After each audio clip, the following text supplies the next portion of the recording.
തയ്യാറാക്കിയ നോമിനേഷൻ കൊടുക്കുന്ന സമയത്ത് ദൃശ്യങ്ങളും മറ്റും പകർത്തുന്ന സൗകര്യത്തിന് വേണ്ടി ഈ കെട്ടിടത്തിന്റെ റൂഫ് ടോപ്പിലായിരുന്നു അതിനുള്ള സൗകര്യങ്ങൾ ഒരുക്കിയിരുന്നത്. ആ സൗകര്യമൊരുക്കിയ സ്ഥലത്തേക്ക് നേതാക്കൾ എത്തി. നാരായണൻ നമ്പൂതിരി നിരീക്ഷകൻ അദ്ദേഹം അവിടെയുണ്ട്.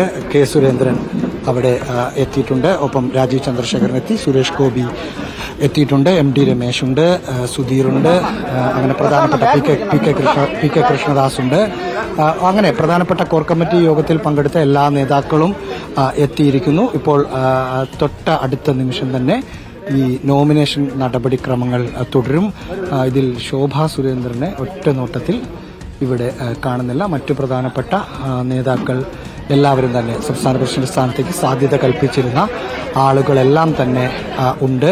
രാജീവ് ചന്ദ്രശേഖരന്റെ തൊട്ട് ഇപ്പുറത്തായി റിട്ടേണിംഗ് ഓഫീസറായ നാരായണൻ നമ്പൂതിരി നിൽപ്പുണ്ട്. അതിനപ്പുറത്ത് കെ സുരേന്ദ്രൻ നിൽക്കുന്നു. സുരേഷ് ഗോപി തൊട്ടിപ്പുറത്തുണ്ട്. ഒപ്പം മറ്റ് നേതാക്കൾ കോർ കമ്മിറ്റിയിലുള്ള മുഴുവൻ നേതാക്കളുമുണ്ട്. ഇത് രാജീവ് ചന്ദ്രശേഖർ മാത്രമായിരിക്കും നോമിനേഷൻ നൽകുക. സ്വാഭാവികമായി ഈ നോമിനേഷൻ നൽകുന്നതോടുകൂടി തന്നെ ഔദ്യോഗികമായി രാജീവ് ചന്ദ്രശേഖരനാണ് സംസ്ഥാന പ്രസിഡന്റ് സ്ഥാനത്തേക്ക് എത്തുക എന്ന കാര്യത്തിൽ ഒരു വ്യക്തത വരും. നോമിനേഷൻ സമർപ്പിച്ചുകൊണ്ടിരിക്കുകയാണ്.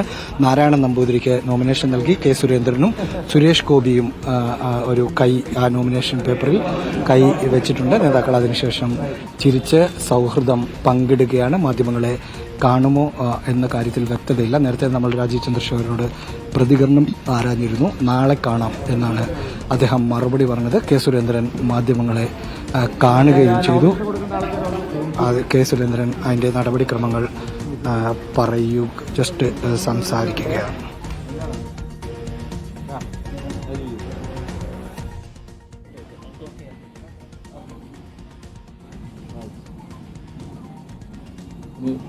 റിട്ടേണിംഗ് ഓഫീസറാണ് പറയേണ്ടത്. ബിജെപിയുടെ ഈ സംഘടനാ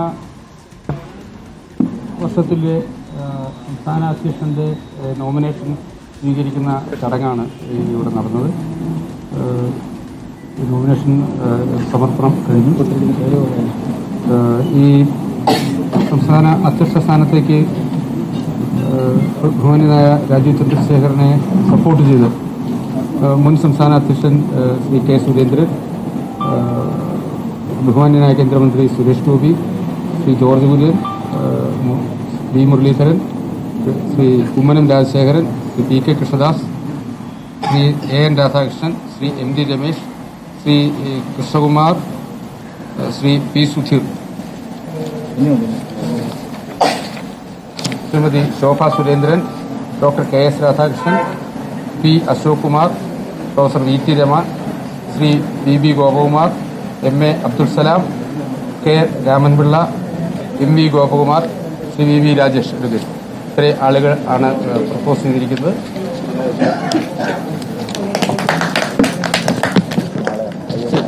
നാളെ 11 മണിക്ക് ഉള്ള മഹാസമ്മേളനത്തിൽ വെച്ച് സംസ്ഥാനത്തെ ഭരണാധികാരി പ്രഹ്ലാദ് ജോഷി, കേന്ദ്രമന്ത്രി പ്രഹ്ലാദ് ജോഷി ഔദ്യോഗികമായി ഈ തെരഞ്ഞെടുപ്പിന്റെ ഫലം പ്രഖ്യാപിക്കും.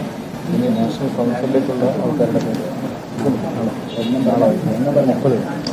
30 ദേശീയ സമിതിയിലേക്ക് കേരളത്തിൽ നിന്ന് 30 പേരെ ആണ് ഉദ്ദേശിച്ചിരിക്കുന്നത്. 30 പേരുടെ നോമിനേഷൻ ലഭിച്ചു. താഴെ പോകാം. ഓഫീസിലേക്ക് വീണ്ടും ബിജെപി സംസ്ഥാന അധ്യക്ഷ സ്ഥാനത്തേക്കുള്ള നാമനിർദ്ദേശ പത്രികാ സമർപ്പണമാണ് ഇപ്പോൾ നടന്നത്. നേതാക്കളെല്ലാം അവിടെ ഉണ്ടായിരുന്നു. റഹീസ്, ഇപ്പോൾ നാമനിർദ്ദേശ പത്രിക സമർപ്പണം നടന്നു. നാളെയാണ് ഔദ്യോഗിക പ്രഖ്യാപനം ഉണ്ടാകുക. നാളെ 11 മണിക്ക് പ്രഖ്യാപനം ഉണ്ടാകുമെന്നും അറിയിച്ചു കഴിഞ്ഞു. ഇതിൽ ശോഭാ സുരേന്ദ്രൻ കണ്ടില്ല. അവർ ഇറങ്ങിപ്പോയി എന്നാണ് മനസ്സിലാക്കുന്നത്, മടങ്ങി എന്നാണ് മനസ്സിലാക്കുന്നത്. അതെന്താണ് അതുമായി ബന്ധപ്പെട്ട് ലഭിക്കുന്ന വിവരങ്ങൾ? ഞാനും ഇവിടെയുള്ള ദൃശ്യങ്ങളിൽ ഒറ്റ നോട്ടത്തിൽ ശോഭാ സുരേന്ദ്രനെ ഞാനും കാണുന്നില്ല. അദ്ദേഹം കുറച്ച് മുമ്പ് ഇവിടെ ഉണ്ടായിരുന്നു. കെ സുരേന്ദ്രൻ അടക്കമുള്ള നേതാക്കൾ ഇവിടെ ഉണ്ട്. അദ്ദേഹത്തോട്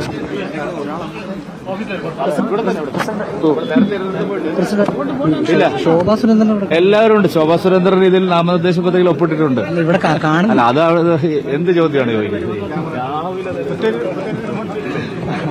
ഇവിടെ റിട്ടേണിംഗ് ഓഫീസർ അങ്ങനെ എല്ലാവരും ഇല്ലേ? പിന്നെ എല്ലാവരും ഉണ്ടല്ലോ. ഇതിനകത്ത് ഒപ്പിട്ട എല്ലാവരും ഉണ്ടല്ലോ. ഇനി ഇതിന്റെ പ്രോസസ് എന്താ? ഇനി നാളെ പ്രഖ്യാപനം. ഈ സ്ക്രൂട്ടിനി 4 മണിക്ക് സ്ക്രൂട്ടിനി ഉണ്ട്. അത് കഴിഞ്ഞാൽ നാളെ പ്രഖ്യാപനം. ഒരു നോമിനേഷൻ ഉള്ളതുകൊണ്ട് പിന്നെ സ്ക്രൂട്ടിനി അതായത് ഇതെല്ലാം ഒരു തെരഞ്ഞെടുപ്പ് ചട്ടത്തിന്റെ നടപടിക്രമമല്ലേ. സ്ക്രൂട്ടിനി ഉണ്ടാവും. നാളെ പ്രഖ്യാപനം. ദേശീയ കൌൺസിലേക്ക് നാളെ തന്നെ. ദേശീയ കൌൺസിലിലെ ആളുകൾ നാളെ പ്രഖ്യാപിക്കും. ശോഭാ സുരേന്ദ്രൻ ഇതിൽ ഒപ്പിട്ടിരുന്നു എന്നതാണ്, നോമിനേഷൻ പേപ്പറിൽ ഒപ്പിട്ടിട്ടുമുണ്ട്. അതാണ് കെ സുരേന്ദ്രൻ പറഞ്ഞത്. ഇവിടെ ഇല്ല എന്ന കാര്യത്തിൽ ഒരു സ്ഥിരീകരണം കിട്ടുന്നുമുണ്ട്. സ്വാഭാവികമായിട്ടും ഇവിടെ ഈ ഓഫീസ് പരിസരത്ത് ഉണ്ടെങ്കിൽ തന്നെ ഇങ്ങനെ ഒരു ചടങ്ങ് നടക്കുമ്പോൾ അതിൻ്റെ ഭാഗമായിട്ട് എന്തായാലും കാണേണ്ടതാണ്. അങ്ങനെ കാണുന്നില്ല ശോഭാ സുരേന്ദ്രൻ. അത് സ്വാഭാവികമായും മറ്റൊരു രാഷ്ട്രീയ വിവാദം BJPക്കകത്ത് ഒരു കല്ലുകടി തുടങ്ങുന്നതിന് കാരണമായിരിക്കാം തുടക്കത്തിലുള്ള ദിവസം തന്നെ എന്ന് പറയേണ്ടി വരും. മറ്റ് ആളുകൾ, MD രമേശ് അടക്കമുള്ള ആളുകൾ ഒക്കെ ഇതിൽ സജീവമായി തന്നെ പങ്കെടുക്കുകയും ചെയ്തിരുന്നു. റഹീസ്, ഈ യോഗം നടന്ന ഹോട്ടലിൽ നിന്നും മാധ്യമങ്ങളോട് പ്രതികരിക്കാതെ ശോഭ മടങ്ങിയെന്നാണ് മനസ്സിലാക്കുന്നത്. എന്തായാലും ഇനിയിപ്പോൾ ഈ ഇന്നത്തെ നടപടിക്രമങ്ങളെല്ലാം പൂർത്തിയായി. ഇനി നാളെയാണ് ഔദ്യോഗിക പ്രഖ്യാപനമല്ലേ? നാളത്തെ അത് മഹാസമ്മേളനത്തിൽ പ്രഖ്യാപിക്കും 11 മണിക്ക് എന്നാണ് പറയുന്നത്. അതെങ്ങനെയാണ് നാളത്തെ പരിപാടി? ഇനിയുള്ളത് നോമിനേഷൻ സ്വീകരിച്ചതിന് ശേഷം ഉള്ള നടപടിക്രമങ്ങളാണ്. അത് സ്ക്രൂട്ടണിയാണ് ഉള്ളത്. ആ സ്ക്രൂട്ടണിയിൽ എത്ര പേർ, അത് സ്വാഭാവികമായിട്ടും ഒരാൾ മാത്രമേ നോമിനേഷൻ നൽകിയിട്ടുള്ളൂ എന്നതുകൊണ്ട് സ്ക്രൂട്ടണിയിൽ സാങ്കേതികമായ കാര്യങ്ങൾ പ്രത്യേകിച്ച് ഇല്ല എന്ന് പറയേണ്ടി വരും. എങ്കിലും ഇത് തെരഞ്ഞെടുപ്പ് കമ്മീഷനെയും മറ്റും അറിയിക്കേണ്ട ഒരു കാര്യമായതുകൊണ്ട് സ്ക്രൂട്ടണി അതിൻ്റെ പ്രോസസ്സ് പോലെ തന്നെ നടക്കും. 4:30 സ്ക്രൂട്ടണി നടക്കുക എന്ന് റിട്ടേണിംഗ് ഓഫീസർ നേരത്തെ അല്പസമയം മുമ്പ് നമ്മളോട് സംസാരിച്ചപ്പോൾ വ്യക്തമാക്കുകയും ചെയ്തു. ആ സ്ക്രൂട്ടണിയിൽ മറ്റ് നോമിനേഷനൊന്നും ഇല്ലാത്തതുകൊണ്ടും അല്ലെങ്കിൽ നോമിനേഷനിൽ മറ്റ് പാകപ്പിഴകളൊന്നും ഇല്ലാത്തതുകൊണ്ടും അത് അംഗീകരിക്കുകയായിരിക്കും ചെയ്യുക. അതിനുശേഷം നേരത്തെ നാരായണൻ നമ്പൂരി വ്യക്തമാക്കിയിരുന്നു, ഇന്ന് രാത്രി എത്തുന്ന കേന്ദ്ര നിരീക്ഷകനായ പ്രഹ്ലാദ് ജോഷിക്ക് ഇത് കൈമാറുകയായിരിക്കും ചെയ്യുക. നാളെ 11 മണിക്ക് നടക്കുന്ന ചടങ്ങിൽ പ്രഹ്ലാദ് ജോഷി ഇത് പ്രഖ്യാപിക്കുകയായിരിക്കും, സംസ്ഥാന പ്രസിഡന്റായി പ്രഖ്യാപിക്കുകയായിരിക്കും. വീണ്ടും ഓഫീസിലേക്ക് വന്നു. ഓഫീസിൽ കെ സുരേന്ദ്രൻ്റെ മുറിയിലേക്ക് വന്നു.